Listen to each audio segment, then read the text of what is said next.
the liberty of saying I'm refusing to play. You just can't do that when you've got a 3-year contract. I think he has to go about it the right way, and there's the right way to do it. And I've been there myself, where I've asked to leave Manchester United. But you put in a transfer request. You didn't refuse to train. You didn't refuse to play. So there is a way to do it, and Alex is not going about it the right way. Alexander Isak is adamant he will not play for Newcastle again, even if window closes without exit. Wow. Who does he think he is, by the way? Correct. Who do you think you are, mate? Correct, mate. Disgusting. What that club's done for you. And by the way, Liverpool fans, is that the kind of person you want to be signing? Real Madrid want him in 2 years when he's 27. He'll do the same to you. Of course you will. I'm fuming, mate. I'm not a Newcastle fan, but I'm fuming for them. Who does this guy think he is? I get it, you want to go, but if it doesn't suit the club, shut up. You're adamant you don't want to play. Like what? And Isak has released a statement on Instagram, and this is what it says. I'm proud to be recognised by my fellow professionals with a place in the PFA Premier League Team of the Season for 2024-25. The award's taking place tonight, by the way. First and foremost, I want to thank my teammates and everyone at Newcastle United who supported me along the way. I'm not at the ceremony tonight. With everything going on, it didn't feel right to be there. I've kept quiet for a long time while others have spoken. That silence has allowed people to push their own version of events, even though they know it doesn't reflect what was really said and agreed behind closed doors. The reality is, says Isak, that promises were made and the club has known my position for a long time. To now act as if these issues are only emerging is misleading. When promises are broken and trust is lost, the relationship can't continue. That's where things are for me right now, and why change is in the best interests of everyone, not just myself. We are yet to hear Newcastle's angle on this, but Clinton Morrison, wow, what do you make of it? Yeah, well, he's basically saying that he was promised that he could probably leave, and things change though. That happens at a football club. Newcastle, within their right, they can agree with it to say we'll let you go, but then they're playing Champions League football and they want to keep their best players. They don't want to sell their best players. I understand his frustration saying he wants to go to a club like Liverpool who are going to be challenging and winning trophies again, but at the end of the day, I think the way he's gone about it is all wrong. And I'll name two players that will probably get moves that have gone about it the right way, and Mark Gay and Eze. They don't speak, they just get on with it and play their football. That's what he probably should have done, got on with it, because eventually the move would have happened to Liverpool. But he has been promised that he would get that move, and it probably ain't happened at the moment. That's what he says anyway. Yeah, that's what he's saying, but I wait to hear from Newcastle. Contractual agreement. That's what I'm trying to say, it's not contractual. He's got 3 years left on his contract. Yeah, exactly. So Newcastle in their right can say, we're not even going to sell you. But what's the point of keeping a player that's unhappy? You might down tools. Well, I think that's the thing that smacks to me, Jules. It's desperation now, isn't it? I think it's almost like it's been a game of high-stakes poker, you know, who's going to blink first. Everyone's raising the stakes as it goes on. And it just got to this point where, if we're using that as an analogy, he's gone all in, hasn't he? Like, you know, he's like, what can I do to force this through? Clearly, Liverpool don't want to pay what Newcastle want. And him saying that once the promises were broken, the trust is broken, it's best for him to move on.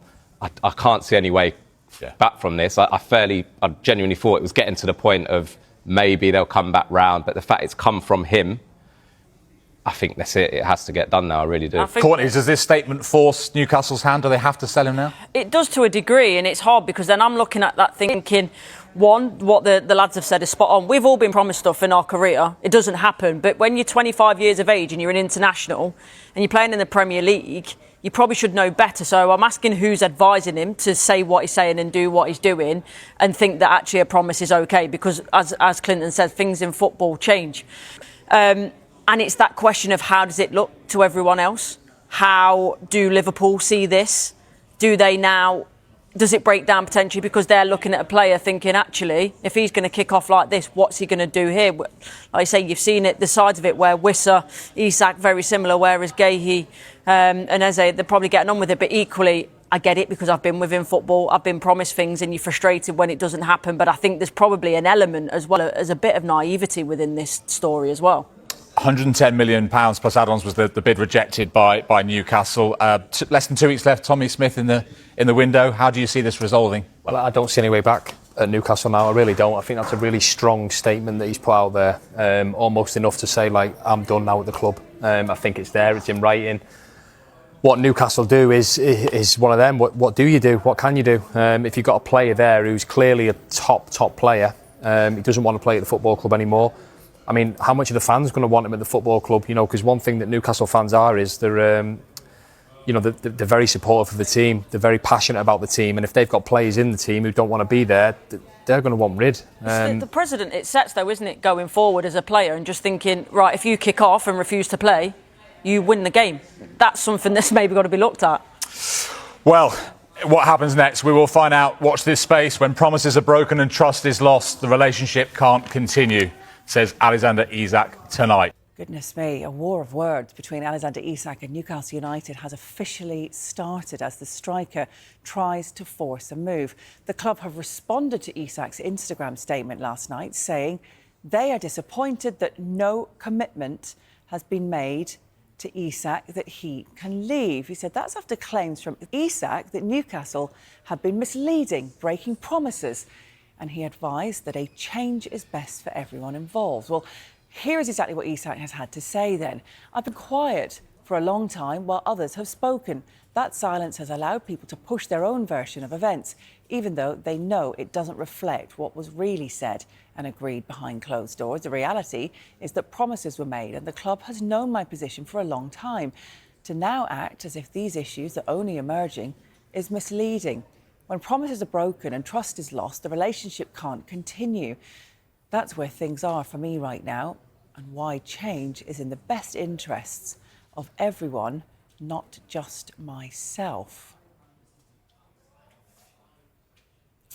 Yeah, well, that was posted by Isak just before 9 p.m. last night, and a couple of hours later, well, Newcastle responded with a fiery statement of their own, disagreeing with their striker's views. The club say, "We're disappointed to have been alerted to a social media post by Alexander Isak this evening. We are clear in response that Alex remains under contract and that no commitment has ever been made by a club official that Alex can leave Newcastle United this summer. We want to keep our best players, but we also understand players have their own wishes and we listen to their views. As explained to Alex and his representatives, we must always take into consideration the best interests of Newcastle United, the team and our supporters in all decisions, and we have been clear that the conditions of a sale this summer have not transpired. We do not foresee these conditions being met. This is a proud football club with proud traditions, and we strive to retain our family